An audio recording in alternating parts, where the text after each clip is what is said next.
Welcome back to the Fish and Corn Show.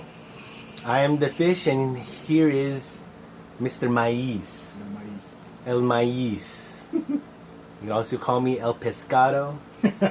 And or you could call us the box turtle show. That's the also known as AKA the box turtle show. How does the box turtle go? Corn. Oh, jeez. Hilarious. Box turtle. Anyway. Have them at your. Don't have them at your party, but we always have them at our party. We always have a box. Speaking of party, I was telling Corn about how he has to come over because I've mastered the old fashioned. Yeah. And I was telling him what's the trick of it, and I think it was two things. And out there in internet world, there's gonna be some proponents that you make it wrong, but the old fashioned, there's like 3 or 4 iterations, and of course some other directions, that it can go into. Mine, make a long story short, I was telling Corn, has these ingredients. It has, of course, the bourbon given, but I like mine with a little bit of orange, a little sweetener, and this time I've been putting maple syrup, a little dash of that, and of the here's the kicker, it's a Luxardo cherry. So what's so special about this cherry? Not to say it's expensive, but it's expensive, but the word is a worth it expense, because I knew about this cherry for like 4 years. It was some stupid place that put it in there in North Park. One of those kind of how they are in the cocktail scene. Uh-huh. But I went to look for this cherry, and it's like $20 or it's $18 a bottle. How many cherries for $20? Your normal amount. I'm gonna pause real quick, or can you is this a taker? Nah. Okay, well, this jar of cherries, they're dark. It's an Italian thing, and it makes it's an import. It's an import item. Okay, so that's why it's a $20 cherry. But it blows Bottle those simple formaldehyde soaked or whatever maraschino cherries. Those are junky in an old fashioned. So. But I mean, isn't the whole point behind a cocktail to mask the taste of subpar hooch to begin with? But here's the thing. Originally it was, but we've come where you can get the best of the cherry. You can get the best of the citrus fruits. Since we live here in Southern California, you can get the best of the bourbons and have a selection of their selection of bourbons and only enhance your drink. So what we're saying is it's about being bougie. But here's the thing. The fish only goes up to $25 a bottle of bourbon. So maybe I am making up for subpar bourbon, because there's $60, $70, $80 bourbon, and I'm telling you, this drink probably makes up for it. So you're making up for cheap booze by throwing in better ingredients, aside from the booze. I like to think of it this way. It's like getting a filet mignon, right, or a ribeye, and you salt and pepper it, as opposed to just put it on the fire and cook it. That's how I think of alcohol. The fish does not drink pure hard liquor. If it's tequila, you know what, to tell you the truth, tequila might be the only one that I do. Well, no, most of the time I put margarita, but you know what I mean, right? Like sip it. Sip it. The fish does not sip rum. I won't drink rum. Usually, maybe I'd sip it rum too. I like mezcal. Mezcal, you have to definitely. Well, there are cocktails. I like raicilla. I like scotch. I don't particularly like scotch, but scotch straight, I can drink that. Scotch only way straight. Yeah. Well, I guess the fish does drink it straight out. Well, that's what I'm saying. Yeah, I'm proving you wrong. We all drink liquor straight. It's just we don't drink as much of it as we used to. But I bourbon. won't shoot a shot nowadays. No. If you serve me a shot, I will sip that shot for about 15 to 20 minutes. Yeah. I like the flavor of it. I like swishing it around, but I don't need to get falling down 3 sheets to the wind drunk. Yeah.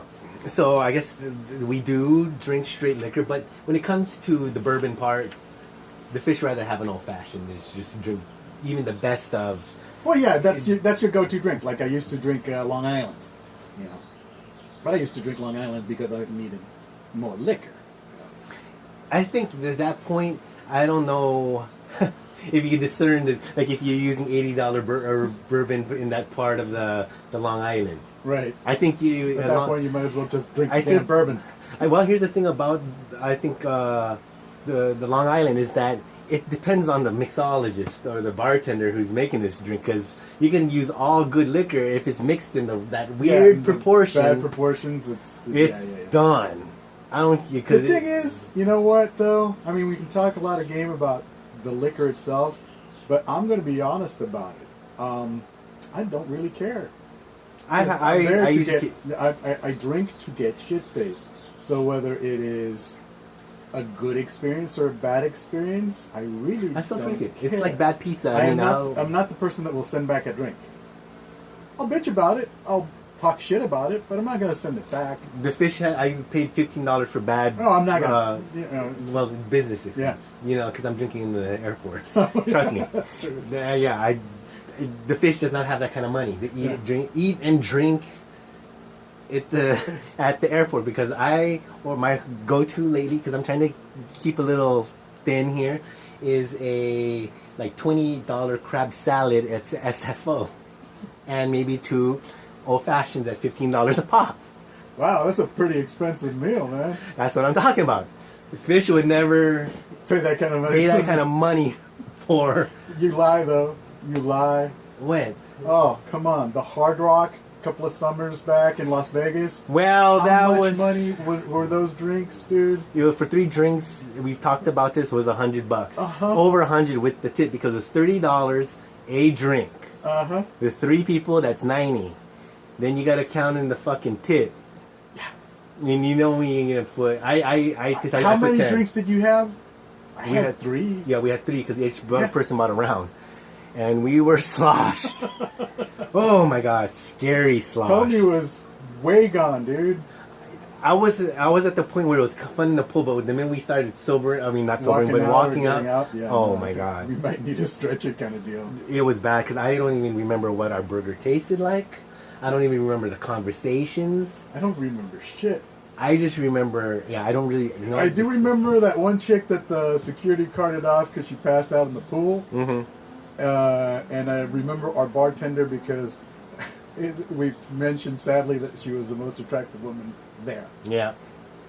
And really, the help shouldn't be the highlight of your evening. It was ugly people for Vegas, don't you think? It was ugly people. The beautiful people made. I guess it's like. Well, no, like I said, there were better looking guys there than women. I'm gonna tell you something. I go to this same, SFO. Mm-hmm. Could have a lot of pretty girls, but sometimes dogs, and it's like a theme. Like it'd be like the fat woman thing in the airport. Like, wow, that's another one. That's another one. No, That's another you know one. what that is, dude? It isn't that there's a trend anywhere or anything else. I think most of it has to do with your headspace. And at some point in time, you decide. I look. Yes, you're looking. You're not objectively just tallying. You're looking for a particular type, and then you look to confirm the theory that is developing in your head. There aren't themes. There are just themes in your head that you then observe. Yeah. You might go missing though. I mean, I'm just saying at any given time, because one time it was hot mommy with kids or kid.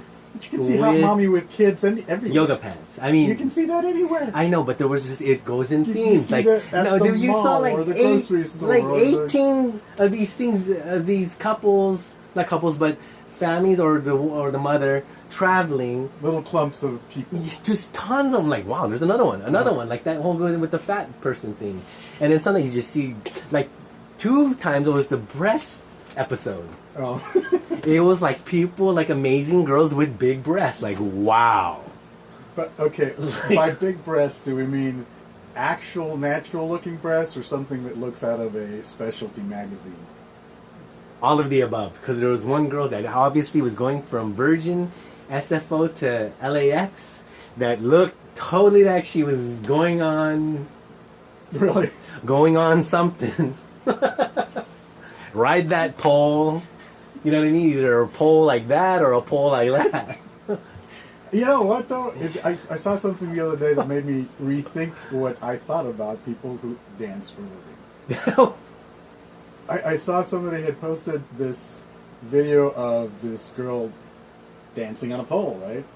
It was pretty fucking acrobatic, dude. Oh yeah, this gets some skills. No man, not just skills. It takes strength. Yeah, they're using shit because I do it. You are going parallel, you gotta remember, perpendicular to this pole, and you're holding yourself up there, dude. I mean, I'm strong, but I can't do that. And they with do my the whole body thing weight. like that. Yeah, and they spin. Yeah, they're doing this shit and doing all attractively, almost Cirque du Soleil style. Yeah, and it's like it's a Cirque du Soleil. Yeah, you've got to, tip your hat to that shit. It's if they let the corn on stage, like you'd be like if it's Cirque du Soleil style. You're in a monkey outfit or something, but you get to touch it this way. It's that poetic sometimes when you go. It is a circus because remember UFO man? He told me the itinerary of those workouts these people do. And also, do you remember Dollar Man who when the same girl? I guess it's her incognito Antoinette. Remember there was UFO person was, we had 11.5 minutes. Do we have another episode? Okay, hold on. We'll be right back.